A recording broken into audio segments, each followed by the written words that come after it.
pointers and an indication of how the business relationship is developing and how we hope it will develop to mutual benefit. My time in Korea goes back to the 70s when things were so different, and Britain was helping Korea to design and build its first cars, provide blast furnaces for the new steel industry, and helping to build the shipyards. Gosh, how things have changed since then, and we're all in different lines of business, but there's no reason why that business relationship shouldn't continue to swell and grow. But I just mentioned at this stage there is a document at the back where you had coffee, produced by UKTI, called South Korea Open for Business. It's of course been open for business for a long time, but it's an extremely good document based on the FTA, listing the sort of areas where there can be benefits from the FTA. Please take copies. If they run out, leave your name card where the copies are stacked, or with one of the receptionists, and UKTI will make sure that you get a copy subsequently. I do recommend that document. A lot of work's gone into it. Our next speaker, Kim Hee-sang, Councillor at the Republic of Korea Mission in Brussels, is going to talk to us about the benefits of the FTA.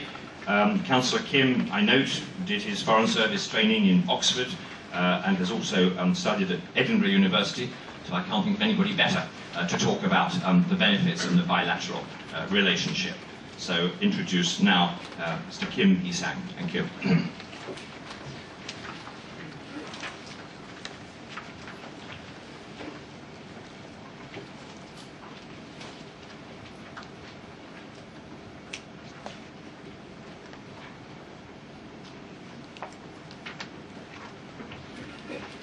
Good morning, everyone. I'm very glad to have this opportunity to speak about this important agenda, Korea-EU FTA. Actually, before I came to Brussels in August this year, I was the director for FTA negotiations, and as such, I was the coordinator for Korea-EU FTA. So, as a government official who has been involved in this negotiation process, I'm very happy to speak on this FTA here in UK, a strong supporter of this FTA.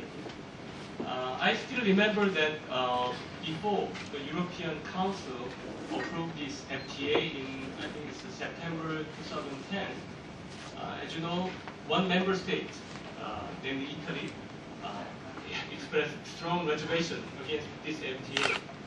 At that time, the UK government showed very strong leadership to persuade that country and also persuade, get the support from other member states. So I think without the leadership of UK, this FTA would be further delayed. Now, basically, I'd like to discuss about the three questions. Firstly, why did Korea pursue Korea-EU FTA? And secondly, what is the Korea-EU FTA?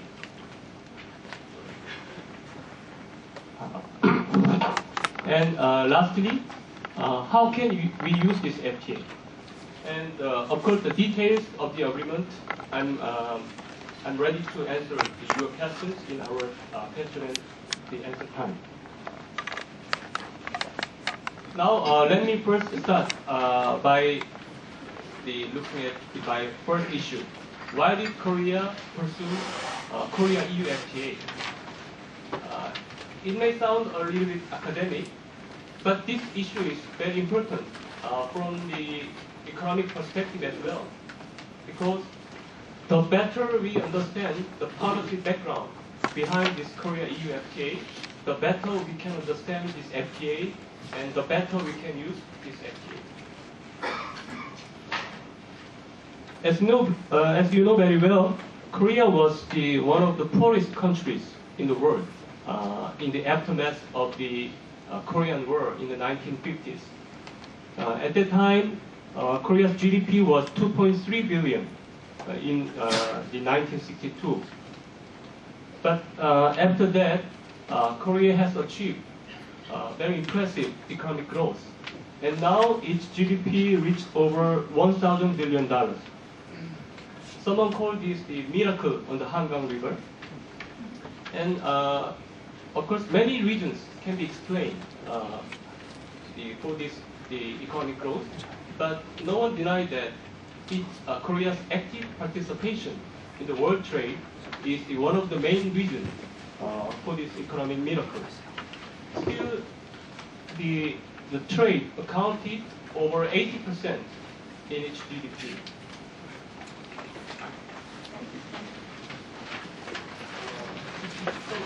With consideration of this,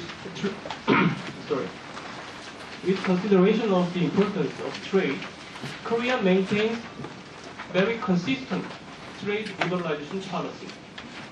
Even during the Asian economic crisis in 1997 and current global financial crisis, this policy direction has not changed. So rather, Korea overcame the difficulties by integrating itself into the world economy more actively by reforming its outdated economic system. And now I can say that Korea's experience of economic development is a very good example to follow for other developing countries. And this Korea's trade liberalization policy is based on the WTO multilateral system. We think Korea is one of the main beneficiaries of the multilateral trading system.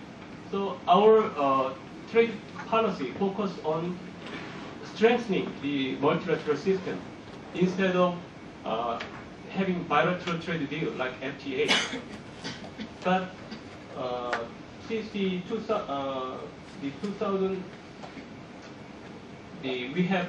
have to change our policy because due to the slow progress in the DDA negotiations and the spread of FTAs in the world, Korea cannot just wait for the conclusion of DDA negotiations.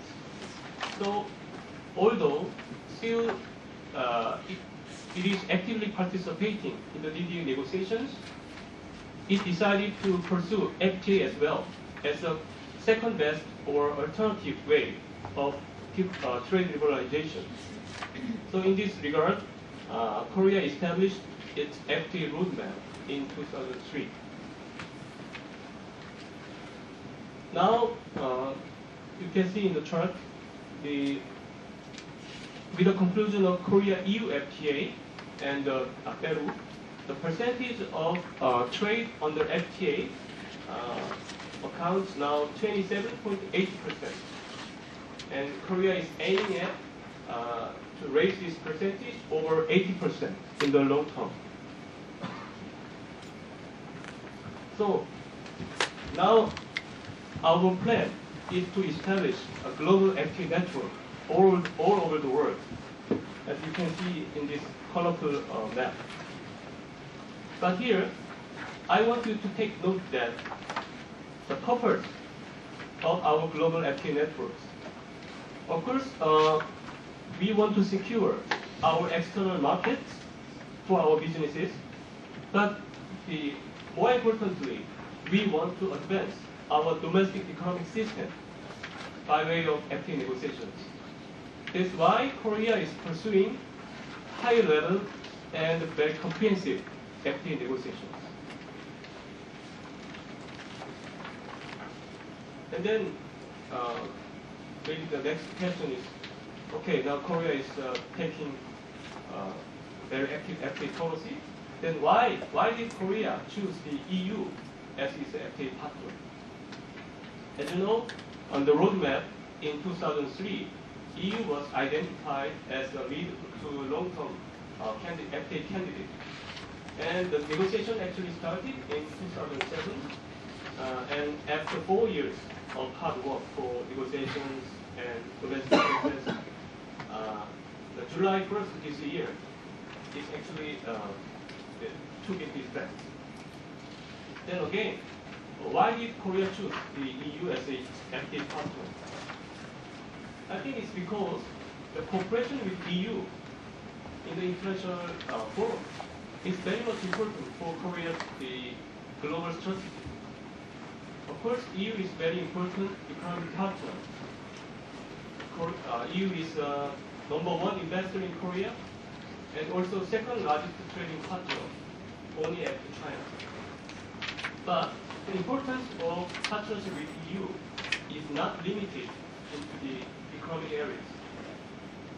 Since Korea and EU shares many common values such as democracy and the economic principle, so Korea believes that we want to strengthen our strategic partnership with EU in the global arena. And of course, for Korean businesses, it is very important to have the economic network with the largest economy in the world.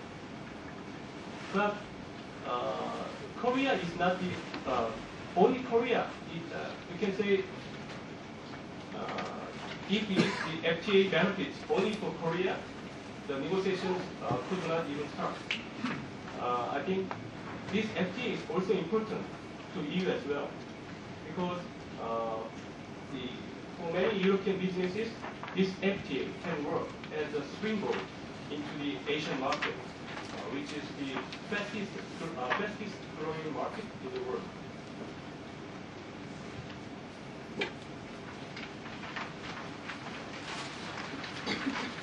And I'd like to move now to my second chapter. What is the Korea-EU FTA?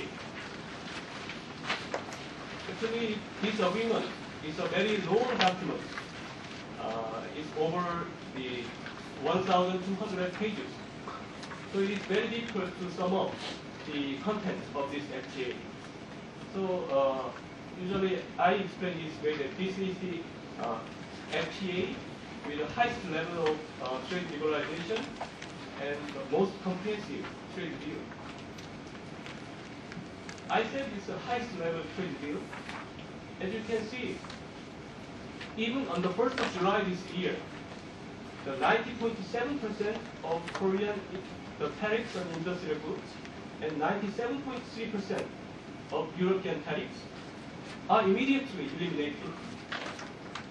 And most of the remaining tariffs for industrial goods will be eliminated in 5 years.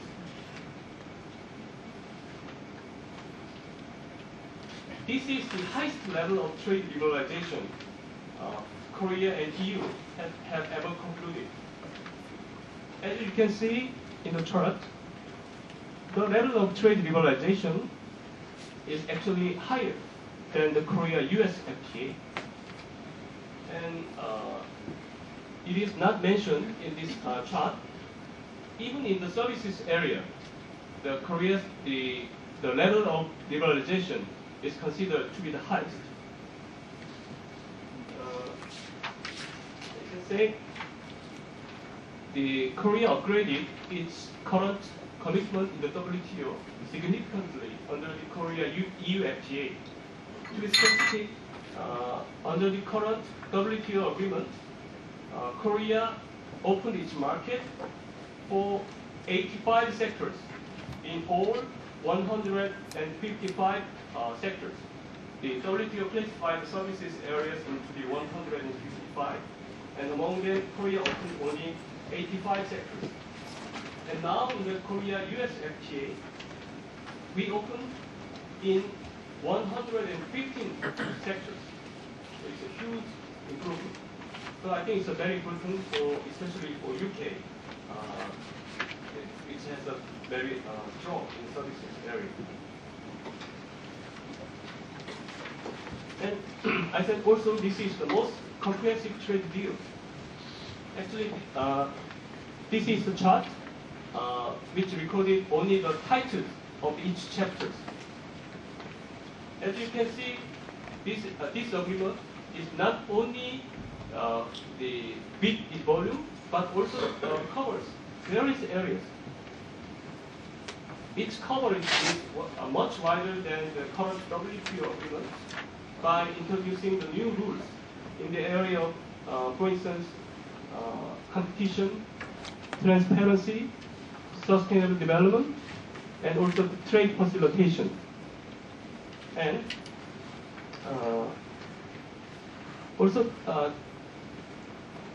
this very important point is currently, many of the trade issues are related to non-tariff measures like standard or regulations. And this, in Korea, EU FTA introduced the independent the disciplines in this area of the non-tariff measures, especially in the area of automobiles, pharmaceuticals, and electronics and chemicals. In addition, this FTA introduced also the so-called mediation mechanism, in addition to the current, the traditional trade dispute settlement mechanism, in order to solve the trade disputes in these non-tariff areas in a more efficient and timely manner. And also, there are significant WTO plus elements also in the IPR.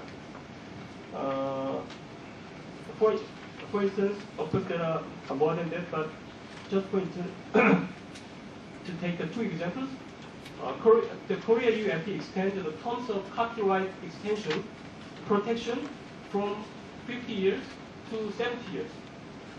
And it provides stronger protection for geographical indications for agricultural products and foodstuffs than current WTO.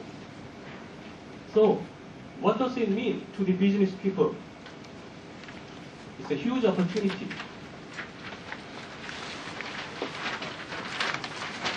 Tariff elimination, harmonizing regulatory rules, and enhancing IPR rules all combine to make a huge, substantial export and investment opportunities.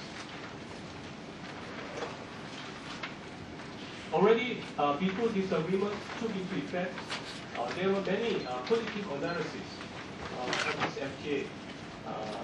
This is the analysis by the Korean institutions, and it estimates that this FTA will increase the Korean GDP by 5.62% in the long term. And this one is the analysis by the European institutions. It said that this FTA will increase the bilateral trade volume by 62 or 82%.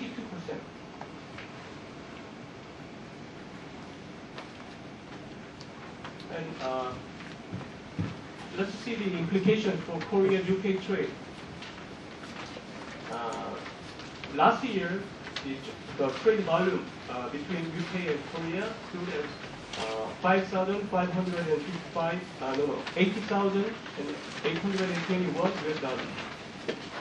It's a million US dollars. And this is larger than the previous one, but as you can see, it's still below the level of 2007 and 2008. So I think although current global economic crisis remains as a main obstacle, but I think there is a room for further increase in our bilateral trade if we use this FTA more actively. And I'm not an industrial expert, and as a government official, I cannot say which industry would benefit more than the other industries, but let me show you this list. This is the top 10 Korean exports or UK exports to other side with the current spend rate. So, for instance, you can guess that the alcoholic liquor, the number 2 Korea, the UK export item to Korea, the tariff rate is currently between 8 and 270. So you can guess that this will benefit from the FTA significantly.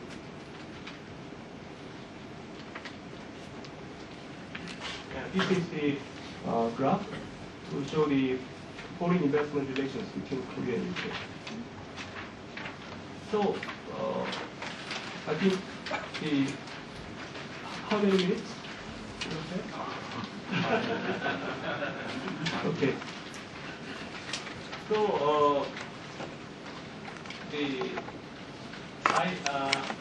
now I have to then move to my third question. How to use this FTA?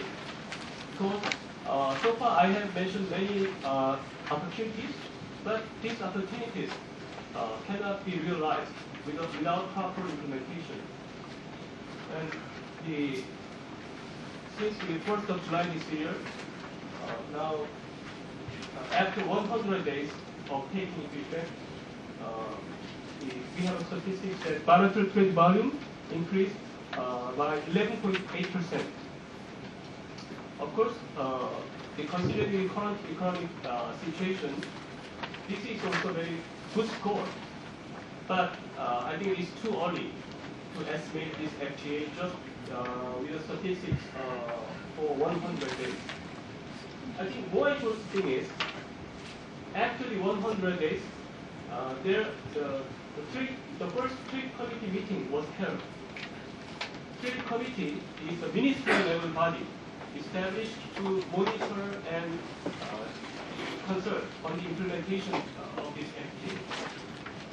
And in the first meeting of the trade committee, both trade ministers reconfirmed that they will closely work together at this committee to address the trade issues, bilateral trade issues, and enhance economic cooperation.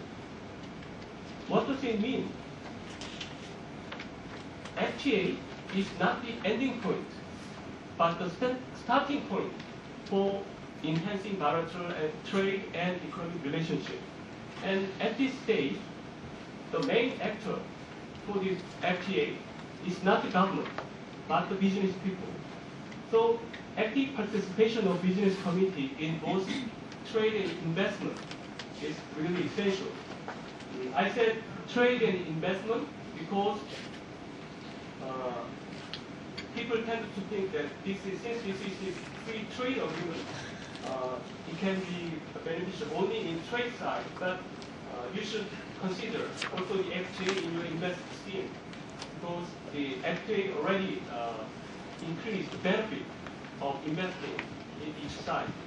And as Mr. Chu already explained, Korea already has an FTA with ASEAN, India, and others. So by investing in Korea, you can also benefit, enjoy the Korean global FTA network.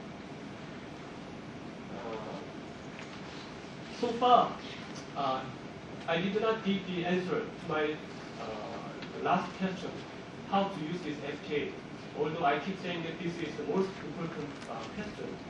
Because actually I cannot answer, because this is the answer for you, the business community, the main actor of this FTA, to find out the answer. Because although we will have the very good presentation by experts of both sides on the custom issues and the rules of origin, this is a very important information.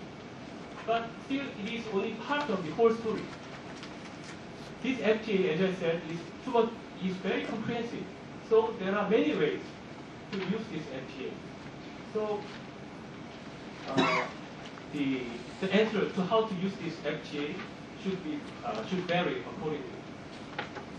Although I cannot answer to my third last question, but I can say that Korean government and the British government are very much committed to help our businesses to make the best use of this FTA. So now, Korea, actually, we think Korea is one of the main beneficiaries of the multilateral trading system.